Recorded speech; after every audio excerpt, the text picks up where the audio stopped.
A paz do Senhor Jesus Cristo, queridos irmãos. 1 Coríntios capítulo 3, versículo 9 diz assim: Porque nós somos cooperadores de Deus, vós lavouras de Deus, e edifício de Deus. Também em 2 Coríntios capítulo 6, versículo 1 diz assim: E nós, cooperando também com Ele, com Deus, exortamos que não recebais a graça de Deus em vão. Portanto, nós todos recebemos a graça de Deus quando o Espírito Santo veio habitar em nosso coração.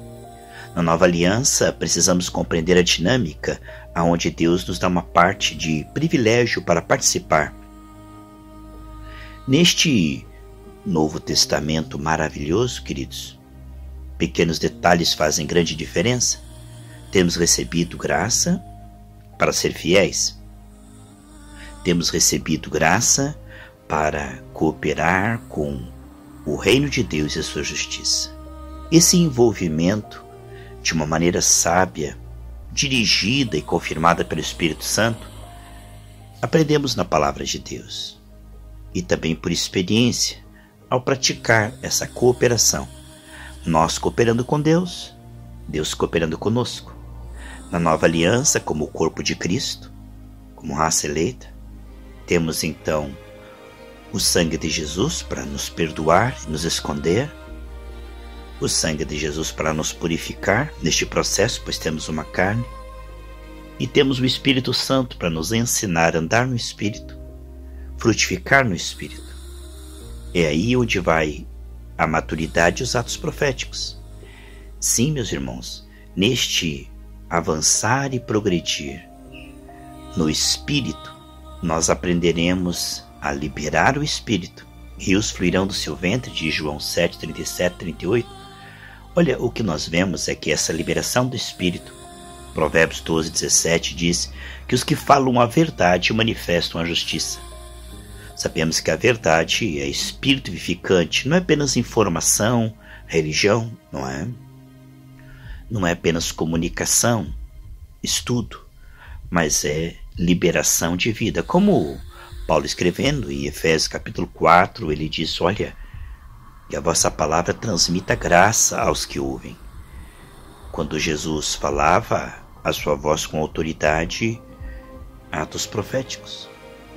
Aquele tempo que ele passava sós com o Pai, quando ele estava diante dos homens, era confirmado. Quando ele falava, havia uma nova criação profética. Tudo obedecia a sua voz.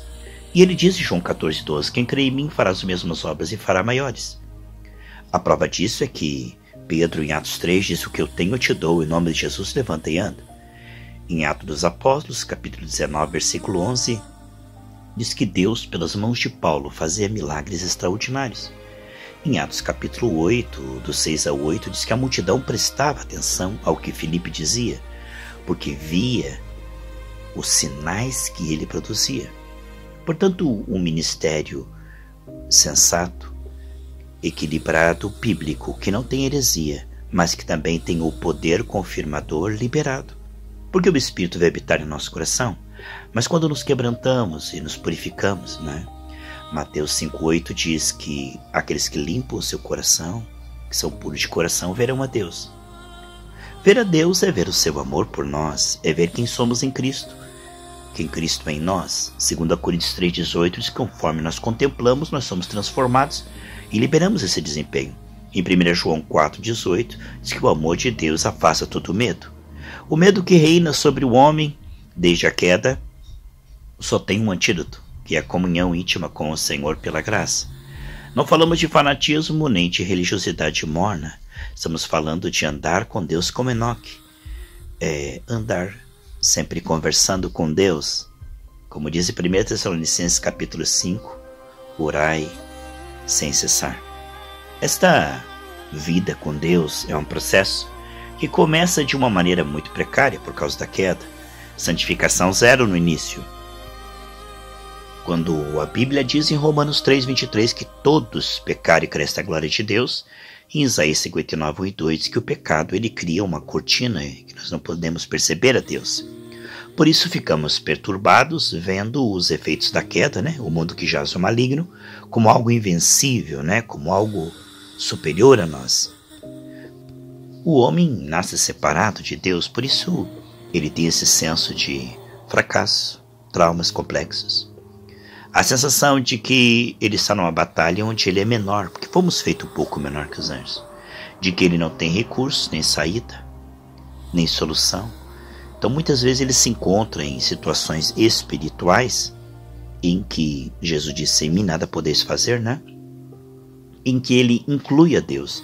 Provérbios 16:3 e 3:6 diz que se você incluir Deus no que você está fazendo, então o que você está fazendo será bem sucedido. Olha só, o que estamos vendo sem dúvida é que a participação de Deus não é automática.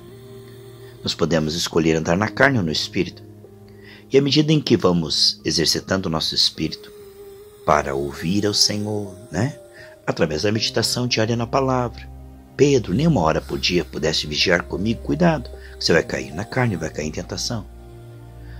Então, quando nós começamos a alimentar a nossa fé de forma disciplinada, de onde vem a palavra discípulo, disciplina, dedicado, nós começamos dia a dia a exercitar a nossa comunhão com Deus em oração, com os irmãos cheios do Espírito Santo.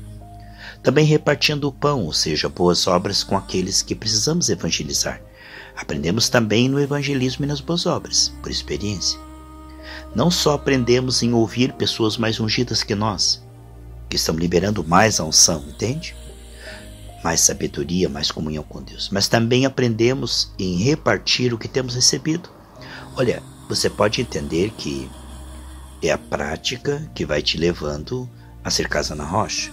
O que você ouve, você vai praticando segundo a sua condição atual. Ser fiel no pouco, no muito Deus vai te colocar. Este que recebe o Espírito Santo, cada um tem um dom, né?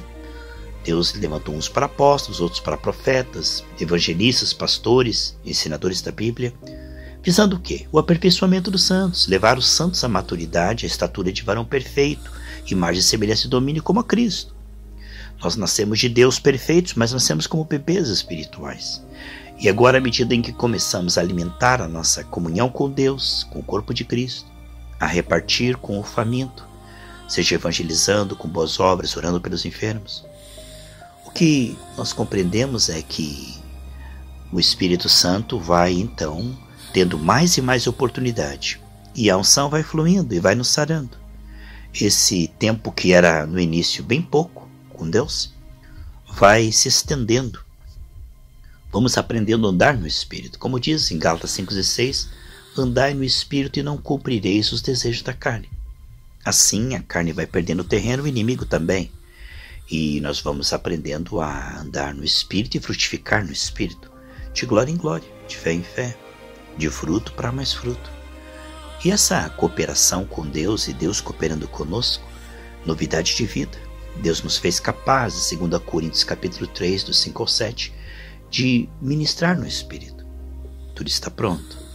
Agora eu e você somos chamados nessa semana a avançarmos neste andar no Espírito, frutificar no Espírito. Os nossos olhos espirituais vão sendo abertos porque vamos tendo bom gosto. A palavra vai nos ensinando, né? Salmo 27:4 diz: uma coisa pedi ao Senhor e a buscarei, que possa estar todos os dias junto com meus irmãos, contemplando a formosura do Senhor e aprendendo no seu santo templo. Este progresso que é manifesto e todos começam a perceber na vida cristã, quando nós tomamos a graça e começamos a realmente a andar no Espírito, a paz vai crescendo, o amor, a alegria, a fé. E então vivemos uma vida para a qual fomos salvos, uma vida boa, perfeita e agradável. Vamos começar a experimentar, pela renovação da mente, Romanos 12, 1 e 2, essa vida nova, que é uma vida que glorifica a Deus, que tem galardão aqui 100 vezes mais, Marcos 10:30, com perseguições, e no futuro, galardão eterno. É uma vida nova que nós ganhamos, a qual vai sendo descortinada e nós vamos desbravando. Então, esses novos níveis que nós vamos alcançando são níveis de delícias, são níveis de comunhão, frutificação, galardão, glória a Deus, de domínio. Eu quero que essa semana seja uma semana onde você e eu aprendamos mais